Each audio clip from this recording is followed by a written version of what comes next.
Hey, Algebra. So don't forget that last class you guys were supposed to go online and do the Khan Academy lesson. You were supposed to watch the video first and then do the lesson that followed.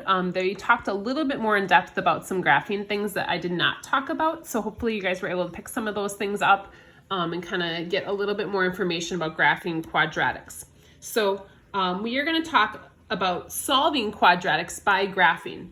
So if you guys recall, we learned how to solve quadratics by factoring last chapter.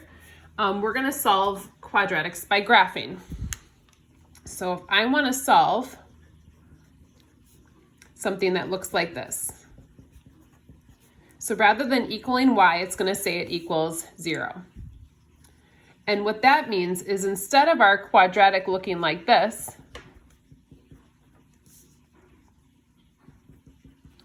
the y is now 0. So in order to solve a quadratic, we're looking to see where does y equal 0. Whoops.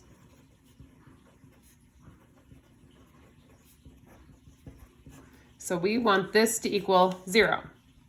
So we're going to look for where y equals 0. On a graph where y equals 0 are the points on the x-axis, if there are any. We call those x-intercepts. So we call those points solutions, x-intercepts. You might hear them called roots as well, or zeros. I think we might have called them that last chapter. So I'll show you guys how those show up depending on the type of graph we end up with.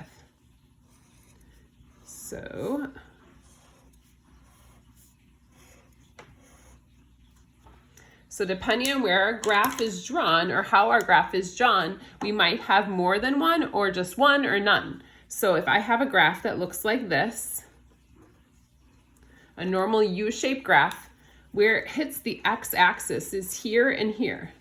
So since this has two spots it hits the x-axis, it would have two solutions.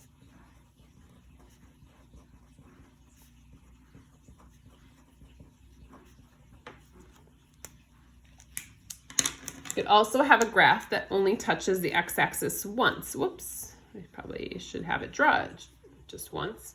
So it can hit the axis just one time.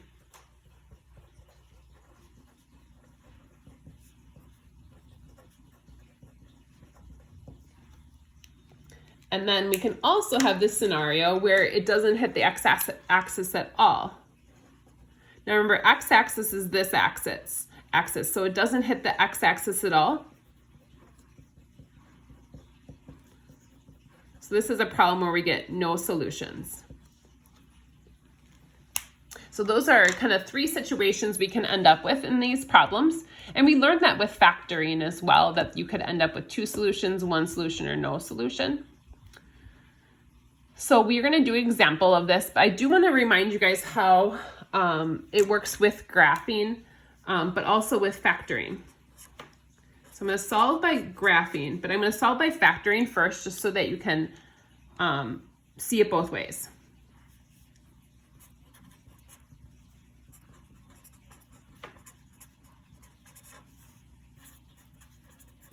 Kind of show you how this works. Kind of compare the two. We're just going to do graphing today, but in case, just kind of reminding you what we did last chapter. Hopefully it will jog your memory a little bit.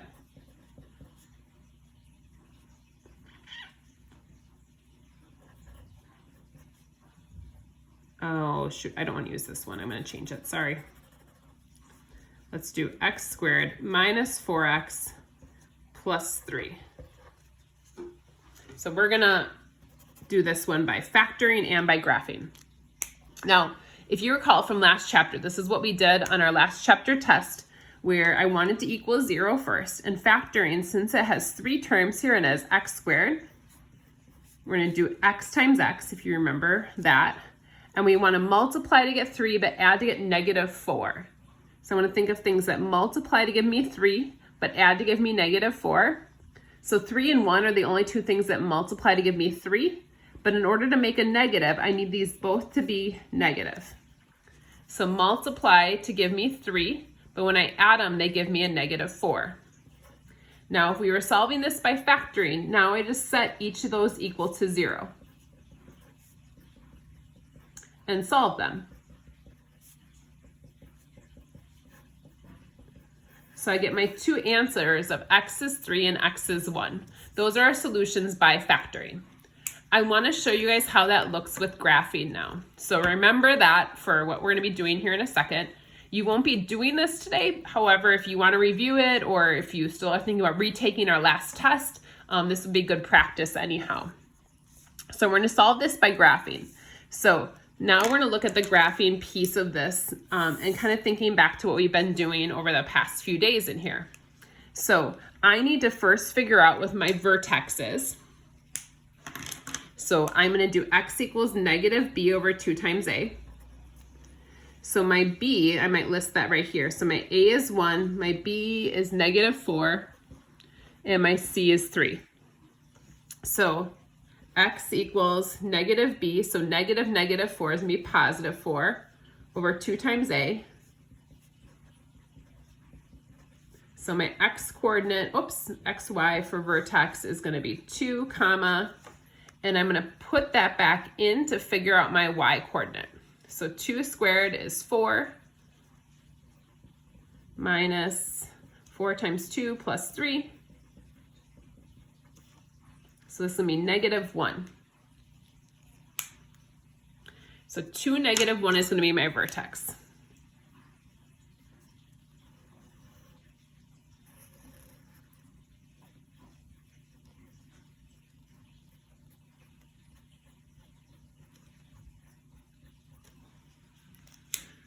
-1 vertex.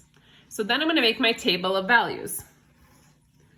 So I can figure out some other points here. 2, -1 goes in the center. And I'm going to pick some other points right around that. So I'm going to go 1, 0, 3, 4. So when I go to put 1 in, again, I'm putting it back in up here. So 1 squared minus 4 times 1 plus 3. 1 minus 4 plus 3, that's going to be 0. And if you remember, there's that symmetry, so this is also going to be 0. So actually, I've already hit my x-intercepts. Now, if I want to check this one, if I put these in, if I put 0 in, I get 0, 0, 3. And then this is also 3. So here's my graph. And again, if you have graph paper, great. If not, you can always use the graph paper I attach, or you can write it on loose leaf like this.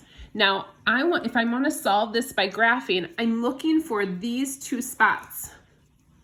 And where the solutions will be is x is 1 and x is 3. And again, that comes from the graph, or it came from factoring as well. So these two are really connected very closely. It's just one different way to solve these problems. So the graph also shows the solutions for that quadratic. We'll do one more example. I don't think we need a ton of examples like this, but because I think hopefully you guys have gotten graphing down a little bit better, but I want to do one more with you just to make sure you have the chance to get that extra practice. And then, yeah, just kind of release you to homework here. So I'm going to pause the video right now and then go to the next video.